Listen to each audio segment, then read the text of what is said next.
Hello and welcome. I'm Swastika Chakraborty and we are watching another series on the exam wrap, and we have Professor Manasi Agarwal, and here is my first question on today's topic, a slice on marketing. Ma'am, can you explain what is the 4 P's of marketing? So the 4 P's of marketing are also known as the marketing mix, and that is the foundation of how a marketing manager builds their marketing strategy. The 4 P's stand for product, price, place and promotion. Right? So what those 4 P's essentially do is that it tries to give pointed guidelines for the manager to come up with every customer touch point and how they should be designing the overall marketing strategy. Right? So under product, for example, you have a few pointers that one should keep in mind, starting from the product quality, the kind of product line that you have, the brand aspect, the design, the packaging. Right, so the overall touch point that a customer goes through is not just for selecting the product, but also the post-sales touch point of the consumers, like the services and stuff like that.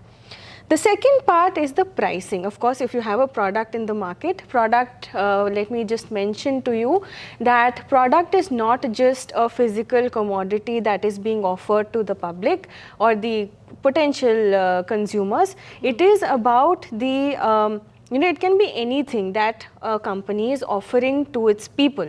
So it can be goods, it can be services, it can be ideas, it can be personalities, it can be places, organizations and things like that. So whatever your market offering is basically.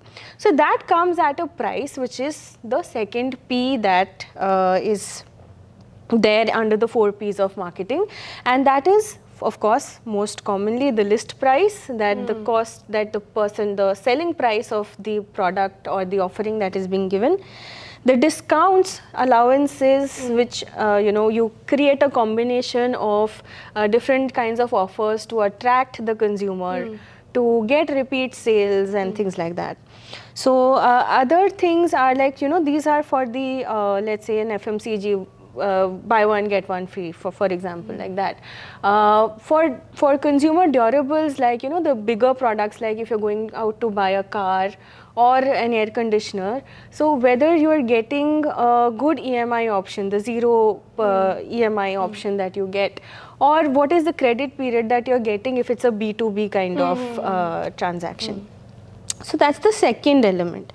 Third is place. What is place? Where will your product be available? So whether it is a completely online retail that a brand looks like, right? Like, you have these, let's say, cosmetic brands, which would mostly focus on Nykaa and a few physical distribution stores, like Lakme, for example. Or whether it is a good blend of both offline and online distribution. What are the channels therefore?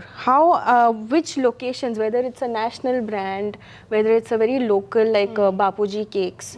So what is the location or geography in which your brand is operating?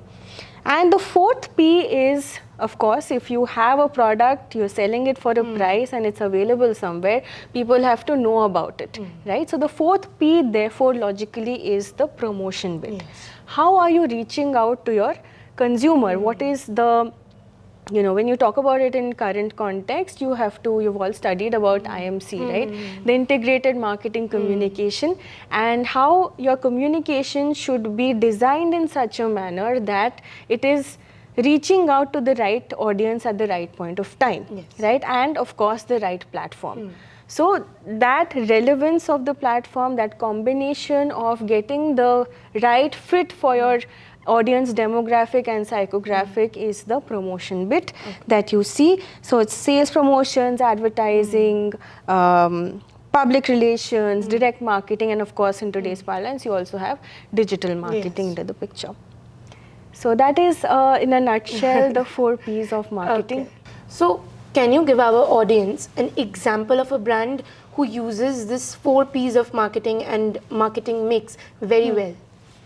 Okay, so most companies use this kind of, these pointers to design a holistic marketing strategy. Amul is a very interesting example because it is a cooperative society which deals mostly in milk products. It started out with that, and talking about the product line, it has slowly extended itself. So starting from milk products like, milk itself, the pasteurized milk that they give in different kinds of packaging. You have the Tetra packs, you have the packet, like half-liter packets that are there, which come in various skimmed variations, Yes. right?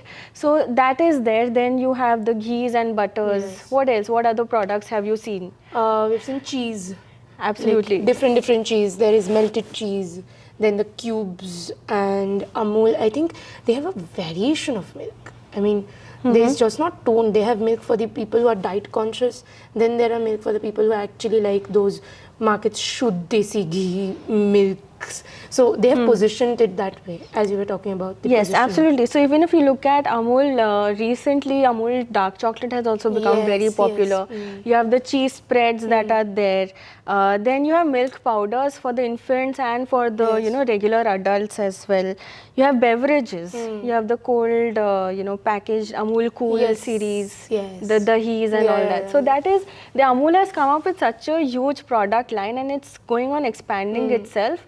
So that is the product side of Amul. Then price, it has again a very strategic pricing when you look at Amul, because even if you pick up any one product like Amul butter, it comes in how many packages? How many packages have you seen of Amul? Those mini flight and train sizes. Then there is the home, which my mother used to bring. So it's a 100-gram packaging Yeah. and a 500 Yeah. gram which is available for Amul. So that is how it has, of course the convenience Yes. aspect of the consumer also Yes. has been kept in mind.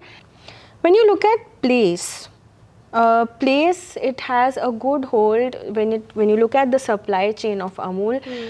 It is from the acquiring of the material to the distribution, it has captured across the rural urban spectrum, right? It has done that pretty well, not just nationally, but also it has its presence in the international Yes. markets as well. They have used this Amul Girl mascot, which is the longest running ad campaign, and it is still used till date. Whenever, let's say the Indian cricket team is winning something, they use that for it. And maybe if some new discovery has taken place, they will use the Amul mascot. So that essentially is moment marketing that Amul has really, held to its advantage, and it has been doing it consistently for the past so many decades.